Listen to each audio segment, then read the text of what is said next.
nuestras Biblias y vamos a repetir. La palabra de Dios, es la verdad absoluta, y la autoridad final.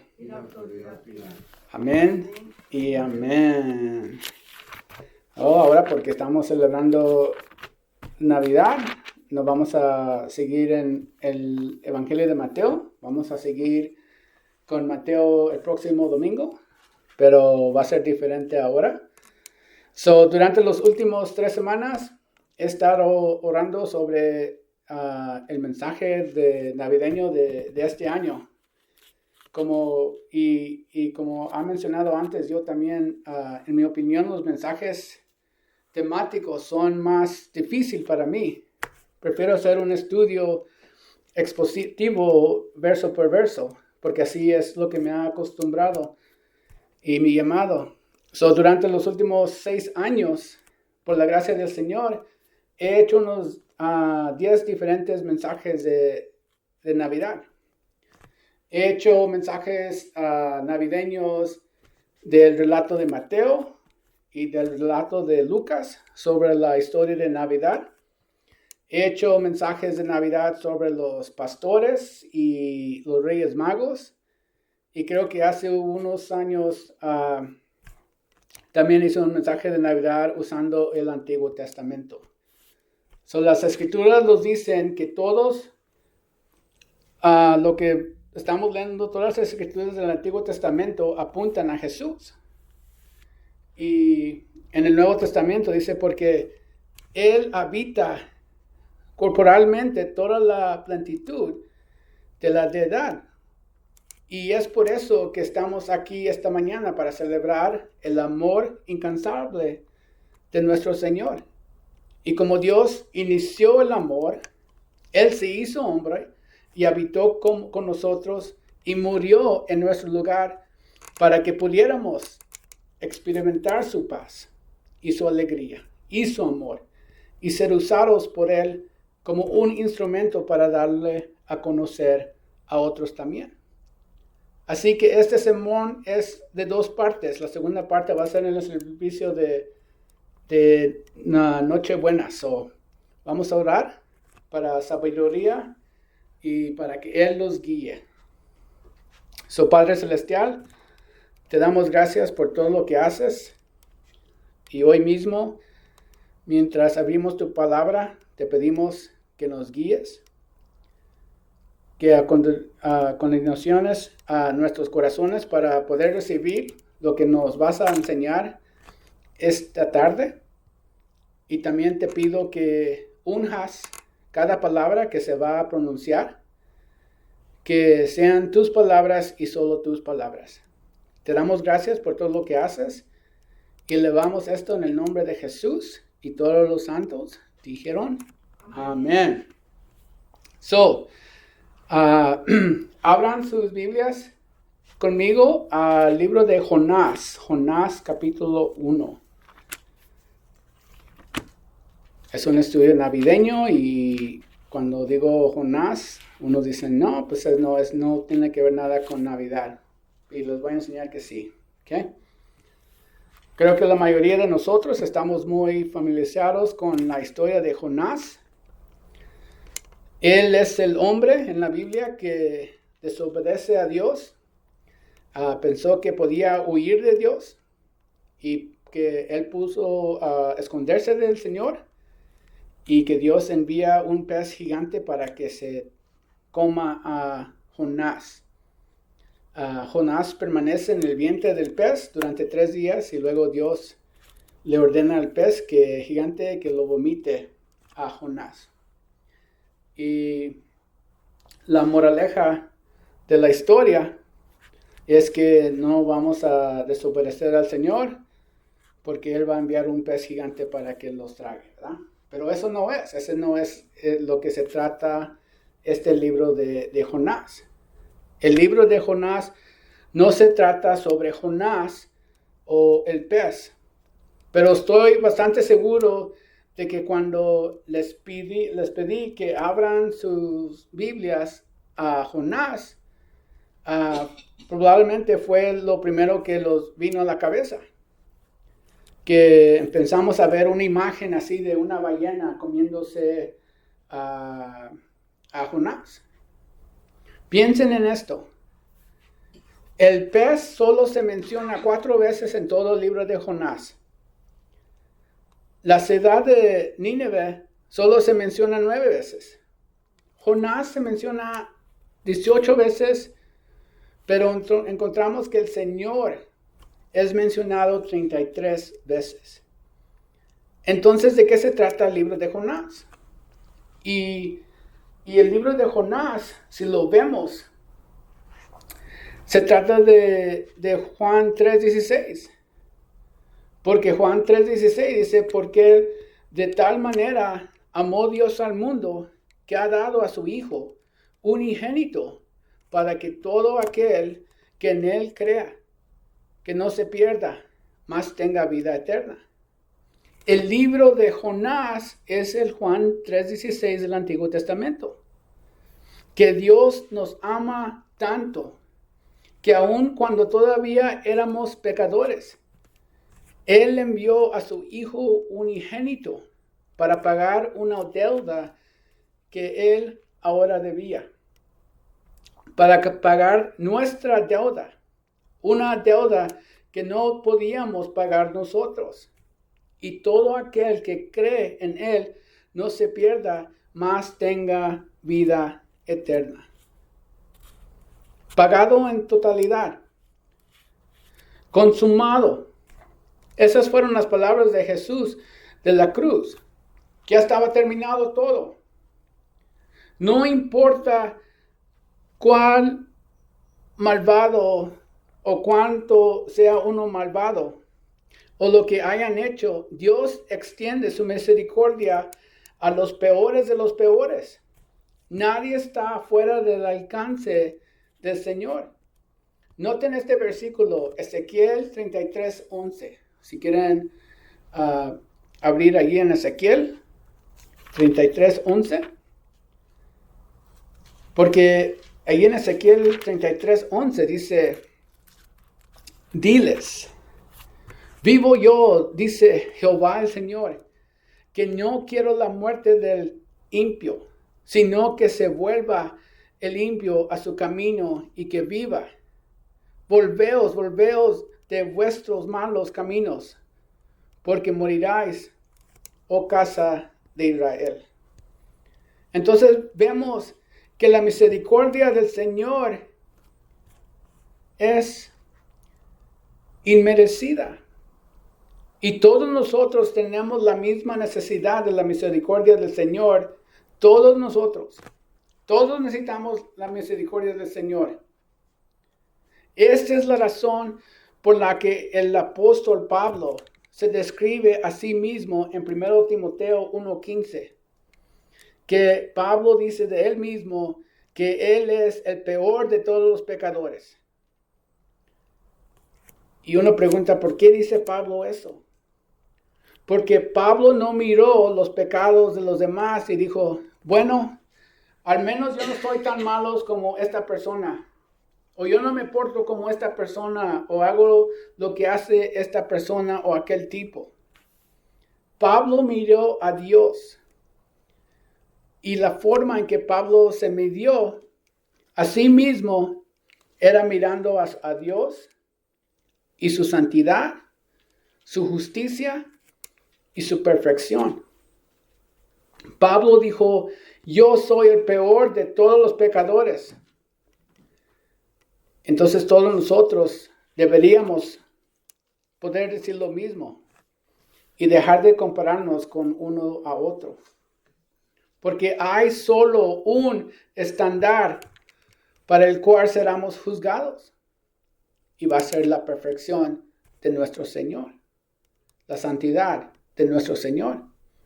Es por eso que en el siguiente versículo, en 1 Timoteo 1:16, dice, pero por esto fui recibido a misericordia, para que Jesucristo mostrase en mí el primero toda su clemencia para el ejemplo de los que habrían de creer en Él para vida eterna. So Dios extiende su misericordia a todos porque quiere que todos se salven. Y toda su misericordia es inmerecida.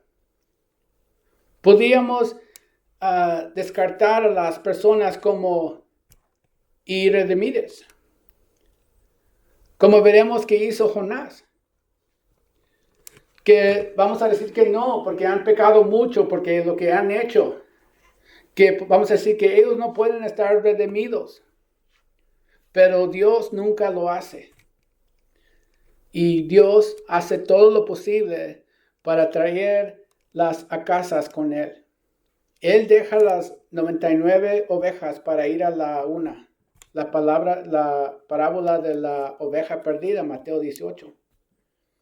Y a veces esos grandes esfuerzos incluyen permitir que hayan tormentas en nuestras vidas. Que hayan peces gigantes como a Jonás. Y ciertas circunstancias entre nuestras vidas.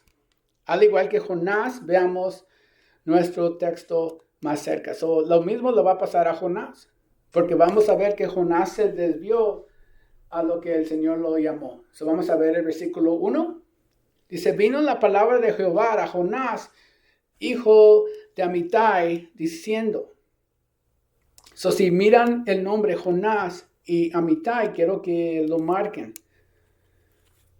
Porque el nombre de Jonás en hebreo significa paloma. Significa pacífica. Amitai, su padre, significa justicia o verdad. Así que al principio del libro se nos presenta a Jonás, una paloma pacífica, al hijo de la justicia y la verdad. Pero lo que pasa antes de leer el versículo 2, vemos que Jonás no estaba haciendo honor a su nombre. No se estaba portando, no era una paloma pacífica de justicia y de la verdad. Verán, segundo Reyes, capítulo 14, nos dice que Jonás era un profeta del rey Jeroboam, el segundo del reino del norte. Y cuando estudiamos el libro de Segundo Reyes, vemos que todos los reyes del norte de Israel, que no caminaban con el Señor, todos hicieron lo malo ante los ojos del Señor. Pero una de las cosas que se destaca durante el reino del rey de Jeroboam el segundo es que en Israel ellos experimentaron una gran prosperidad y libertad de sus amigos. No andaban en guerras y tenían mucho dinero de lo que estaban vendiendo también. La bendición de Dios estaba sobre ellos, incluso cuando caminaban en rebelión. A veces, hermanos y hermanas, tenemos que entender que sus bendiciones no siempre son su aprobación. Porque eso es lo que estaba pasando con Israel, que no estaban siguiendo al Señor, pero el Señor lo seguía bendiciendo. Vamos a ver el versículo 2. Dice, levántate, el Señor le está diciendo a Jonás, y ve a Nínive, aquella gran ciudad, y pregona contra ella, porque ha subido su maldad delante de mí. Y Jonás se levantó para huir de la presencia de Jehová a Tarsis. Y descendió a Job y halló una nave que partía para Tarsis. Y pagando su pasaje, entró en ella para irse con ellos a Tarsis, lejos de la presencia del Señor. El Señor le habla a Jonás y le dice, Jonás, tengo una tarea para ti. Quiero que vayas a esa ciudad malvada de Nínive. que son tus enemigos. Y quiero que les digas los malvados que son. Y la razón es porque Dios estaba afligido por la forma en que ellos vivían. Porque los asirios eran gente malvada y gente despreciada.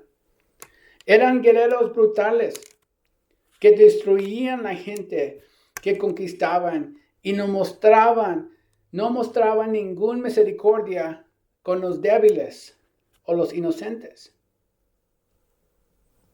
Ellos hacían a la gente, los mochaban y los ponían así como un ejemplo.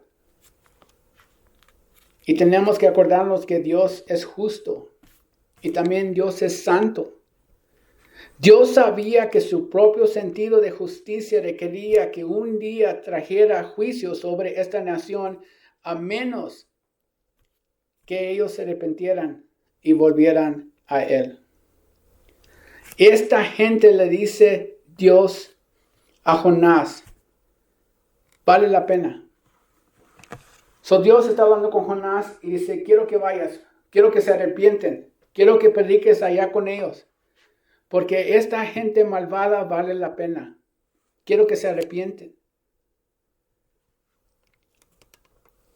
Y este juicio de Dios no es porque eran enemigos de Israel, sino por su gran maldad moral. He aquí el problema que vemos aquí en Jonás. Jonás era leal a su nación, pero esa lealtad a Israel lo tenía más alto que la lealtad sobre el Señor.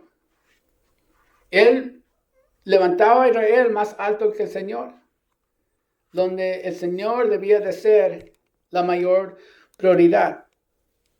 Porque como profeta, Jonás sabía que Dios no se delatía en el juicio, sino en la misericordia. Jonás estaba esperando juicio sobre los asirios. Y el Señor quería extender misericordia sobre ellos. Jonás sabía que si los ninevitas se arrepintieran, que Dios se iba a arrepentir de su determinación de juzgarlos. Porque Jonás no quería misericordia para los ninevitas. Quería que experimentaran el juicio del Señor. Quería justicia por lo que habían hecho. Así que aunque Dios pueda deleitarse en la misericordia, Jonás no. Él no quería extender la misericordia a las personas de Nínive. Cuando la palabra del Señor le llegó diciendo que fuera a Nínive y le advirtiera del juicio de Dios, Jonás, preocupado de lo que los ninevitas escucharan su mensaje, él estaba preocupado porque se iban a arrepentir y así se iban a salvar. Él dijo, no, entonces no voy. De ninguna manera voy a ir a predicar. Jonás no cree que los ninevitas merecían la misericordia del Señor. Jonás se ve a sí mismo como una autoridad superior a Dios. Porque Dios le dice a Jonás, los de Nínive, ellos les voy a dar misericordia. Y Jonás dice que ellos no se la merecen. Jonás pensó que era un mejor juez de los ninevitas que Dios. Así que Jonás se va a la dirección opuesta a la que Dios le estaba yendo a ir. Dios lo estaba enviando a una misión de misericordia, pero Jonás no era un hombre de misericordia. Noten la frase de la presencia del Señor, porque mientras Jonás baja a Job, mientras él baja la barca, eso es exactamente lo que estaba haciendo. Le está dando la espalda al Señor. Está tratando de esconderse del Señor. Seguramente Dios no me va a encontrar en Job, ni en esta barca, ni en Tarsis, que es el punto más oeste el que Jonás podría haber llegado. Por cierto, si uno ve los mapas antiguos, Tarsis está como a 2.500 millas de donde estaba. Este era un recorrido no era un recorrido de 3 horas. Es un viaje que tomaría más de un año. Este es un boleto de ida que Jonás ha comprado. Jonás no tenía intenciones de regresar ni allí a Israel, ni ir a Nínive. Jonás había terminado con Dios. Jonás quiere alejarse a lo más posible de la presencia del Señor. El problema, Jonás debería de haber prestado atención a las palabras de David. Abran las Biblias al libro de Salmos 139. Salmos 139. Vamos a ver el versículo 7 al 9.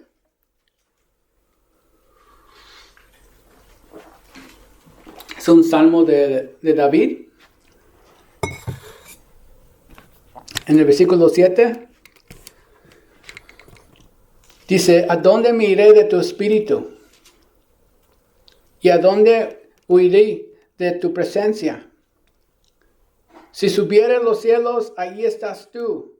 Si en el sol hiciera 1000 estrado, he aquí, allí tú estás.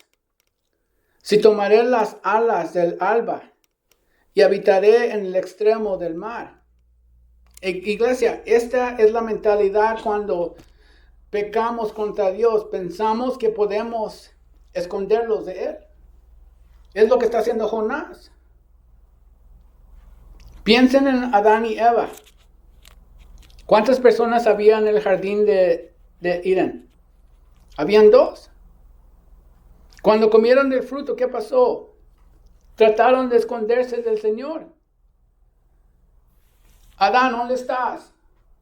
Escondiéndome. ¿Por qué te estás escondiendo? ¿Qué dice? Porque estoy desnudo. ¿Quién te dijo que estás desnudo?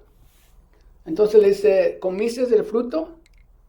¿Y qué fue su respuesta? La mujer lo hizo, la que tú me diste. Entonces es una tontería que podemos esconderlos del Señor o pensar que podemos huir de la tarea que Dios los ha llamado a hacer. Porque Él quiere que nos rindemos a Él. Él quiere que confiemos en Él. Y nuestra respuesta: ahorita no, Señor. Lo haré más tarde, cuando es más conveniente. Eso es huir de Dios, como lo hace Jonás. Todo lo que Él quiere, lo que el Señor quiere que hagamos, es que nos acostemos, que rendimos y dejar de correr. Me encanta esta cita del doctor Barnhouse. Dice: cuando huyes del Señor, nunca llegas a donde vas y siempre pagarás tu propio precio. Pero cuando vas por el camino del Señor, siempre llegas a donde vas y Él paga el precio. Entonces, siempre que huimos de Dios, terminamos en un lugar en el que nunca quisimos estar. Y nos costará mucho, más que simplemente someternos y rendirnos nuestras vidas al Señor. Versículo 4. Dice: pero Jehová hizo levantar un gran viento en el mar. Y hubo en el mar una tempestad tan grande que se pensó que se partiera la nave. Y los marineros tuvieron miedo, y cada uno clamaba a su Dios. Y echaron al mar los enseres que había en la nave, para descargarlos de ellos. Pero Jonás había bajado al interior de la nave y se había echado a dormir. Y el patrón de la nave se le acercó y le dijo, ¿qué tienes, dormilón? Levántate y clama a tu Dios. Quizá Él tendrá compasión de nosotros y no pereceremos. Piensen en la ironía que está sucediendo aquí. Jonás la paloma, Jonás el pacífico, el hijo de la justicia. Debido a su desobediencia, Dios trae una tormenta sobre el barco. Recuerde que les dije antes, el amor incansable del Señor. Él va atrás de la única oveja que se extravió. Y fíjense que al principio del capítulo vemos que Dios le habla a Jonás a través de su palabra. Pero después de que Jonás desobedece a Dios, Dios ya no le hablará a Jonás a través de su palabra, sino que ahora se hablará a través de sus obras. Es decir, a través de la tormenta, de la poderosa tempestad y poco después del gran pez. Ven, iglesia, el pecado de Jonás, su desobediencia, está afectando a los marineros en el barco. Estos marineros paganos están teniendo una conversación teológica, están tratando de averiguar cuál de los dioses paganos es responsable de lo que está sucediendo. Y en este tiempo, mientras todo eso está pasando, en el fondo del barco, el profeta del Señor está durmiendo. Y aquí tenemos un ejemplo de lo que el pecado hace y que nos induce a dormir. Porque cuanto más se alejaba Jonás de Dios, más podía desconectarse de Dios. Y por lo tanto la tormenta no lo molestaba. Jonás sentía que, como era profeta del Señor, todavía estaba en buenos términos con Dios. Y qué falsa sensación de seguridad de Jonás. Porque esto debería ser una advertencia para el creyente con respecto a vivir en un camino cristiano, desobediente y complaciente. Porque un cristiano dormido no ora, al igual de Jonás. Un cristiano dormido tenderá a esconderse, al igual de Jonás. Un cristiano dormido tenderá a no estar consciente de su entorno, al igual de Jonás. Hay que tener cuidado, iglesia. Y porque vivimos en una época en la que el mundo que nos rodea clama a diferentes dioses, al igual que los marineros aquí en el libro de Jonás. Y mientras el mundo que nos rodea se desmorona, y sin embargo muchas en la iglesia están dormidos, al igual que Jonás.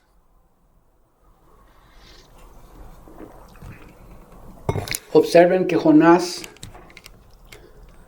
continúa durmiendo hasta que el capitán del barco entra y le dice, ¿qué haces? Y le dice, dormilón, ¿qué haces, dormilón? Levántate, clama a tu Dios.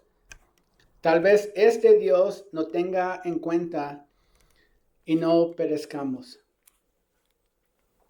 Y debemos de entender que nunca es bueno que Dios use un incrédulo para condenarlos. Y el capitán aquí le pide a Jonás que clame a su Dios, el mismo Dios que él está huyendo. Versículo 7.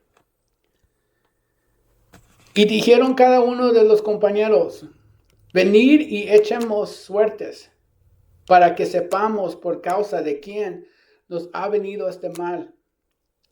Y echaron suertes, y la suerte cayó sobre Jonás. Entonces le dijeron ellos: decláranos ahora por qué nos ha venido este mal. ¿Qué oficio tienes? ¿Y de dónde vienes? ¿Cuál es tu tierra? ¿Y de qué pueblo eres? Y él les respondió: soy hebreo, y temo a Jehová, Dios de los cielos, que hizo el mar y la tierra. Y aquellos hombres temieron sobremanera y le dijeron: ¿por qué has hecho esto? Porque ellos sabían que huía de la presencia de Jehová, pues él se los había declarado. Los marineros en el barco echaron suertes. Y echar suertes era poco como tirar dados o una moneda al aire. Es que de las formas que usaban en los antiguos para tomar decisiones. Incluso entre los hebreos en el Antiguo Testamento vemos esta práctica también, que haciendo esto, echando suertes, era como a veces determinaban la voluntad del Señor. Y entonces la suerte cayó sobre Jonás. Fíjense, no es coincidencia, porque el Señor envió la tormenta.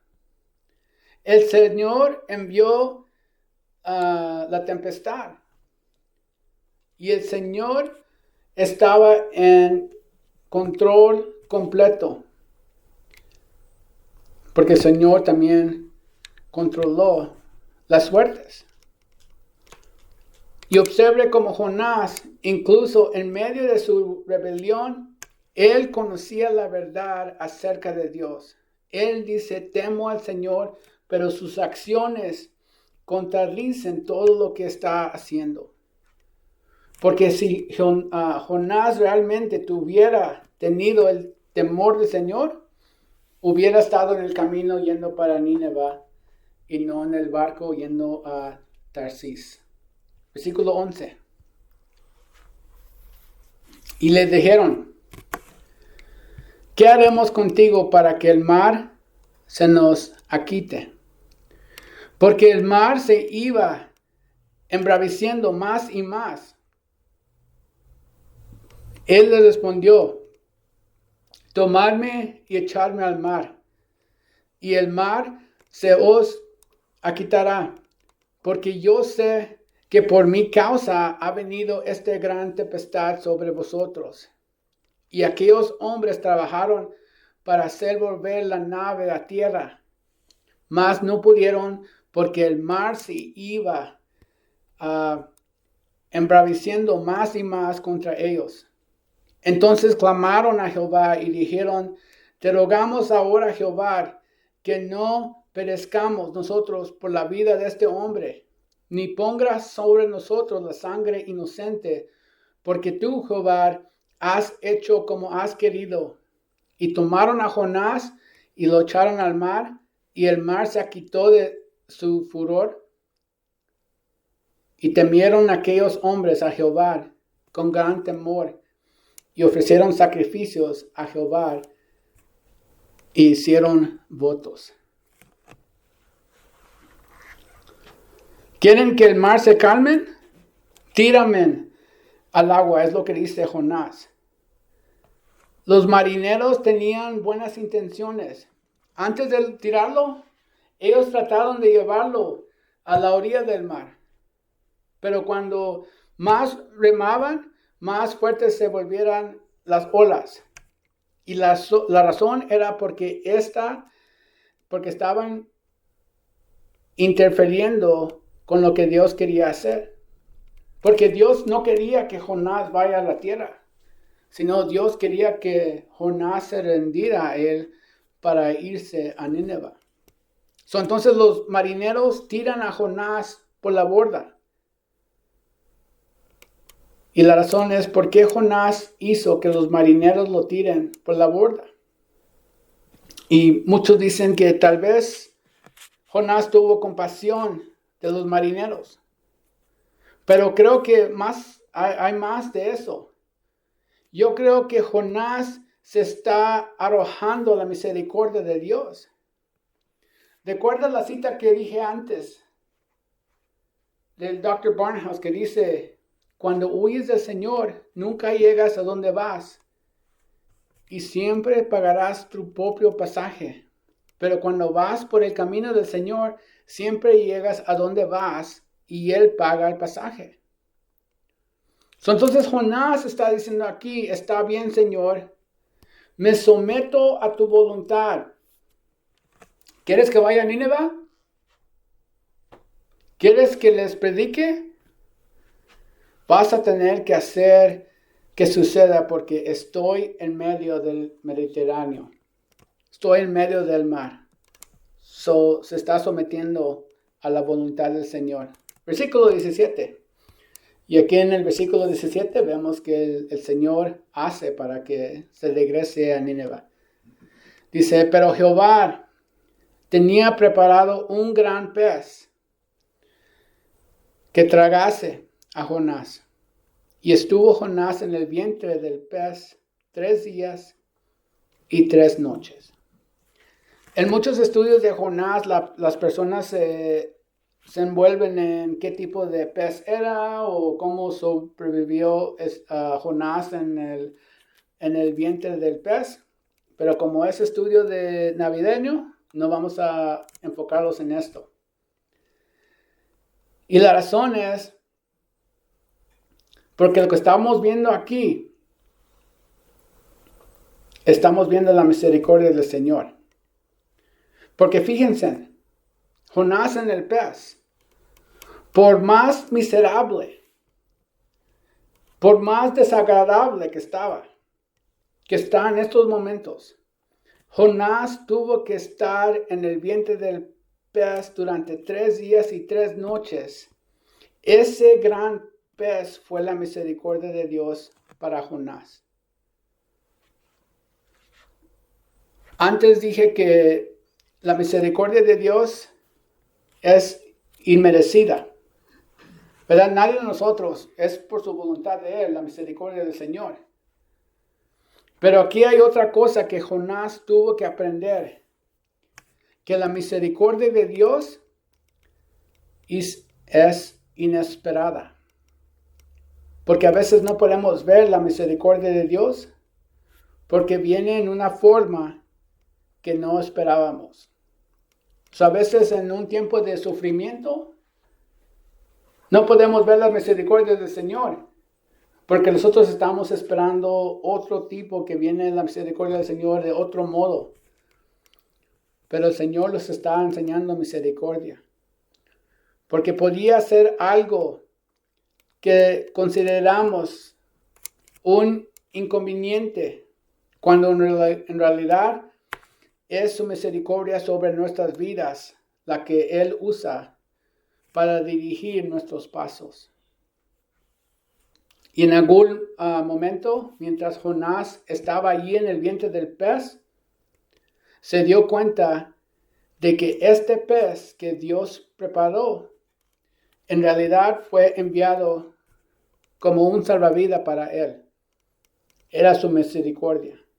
Mire el versículo 8 en el capítulo 2, porque ahorita en el versículo 2 se la pasa Jonás en el vientre del pez. Y en el versículo 8 dice, los que siguen vanidades ilusorias, su misericordia abandonan.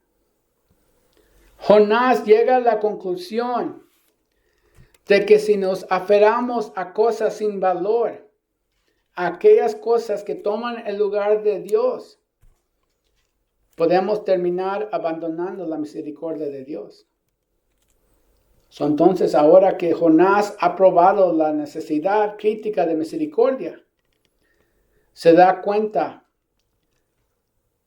de cuánto los ninivitas también lo necesitaban y pronto. Porque Jonás sabe que la justicia del Señor viene. Y veremos la respuesta de la gente de Nínive en el estudio de martes. Quiero que se acuerden que Dios extiende su misericordia a los peores de los peores y nadie está fuera del alcance del Señor. Amén. Vamos a orar. Padre Celestial, te damos gracias por esta palabra que nos has dado. Ayúdanos a descansar en tus misericordias y a entender que tus misericordias son inmerecidas y inesperadas. Te damos gracias por el don de la salvación. Te damos gracias porque nos amas tanto que enviaste a tu Hijo a morir por nosotros. Ruego que sigas guiándolos en todo lo que hacemos. Oremos por aquellos que no te conocen y por aquellos que se alejaron, como Jonás. Te damos gracias por todo lo que haces. Eres perfecto en todos tus caminos. Y levantamos esto en el nombre de Jesús. Y todos los santos dijeron, amén. Amén.